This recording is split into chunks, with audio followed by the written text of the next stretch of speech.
आज 2 वर्ष पर मु घरे बनई माजा तो माजा प्रथम आम केमी घरे प्रस्तुत करवा तो भिडियो शेष पर्यंत देखो निश्चिंत जानीपारे। नमस्कार सांग मैंने आज गरम गुलुगुली एत जोर इच्छा है पिला मानकर तो मामा तू आज आंबर किसी बना मुझे कहले हो ठीक अच्छे गचर तो आंब 4टा पड़ी तो मुझे आज माजा बनईदेमी पीब मुझे कहले हो ठीक अच्छे।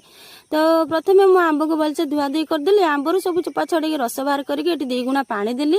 तो स्वाद अनुसार चीनी देली चीनी दे सारा पर मुझे 10-15 मिनिट फुटे ठंडा हो सारा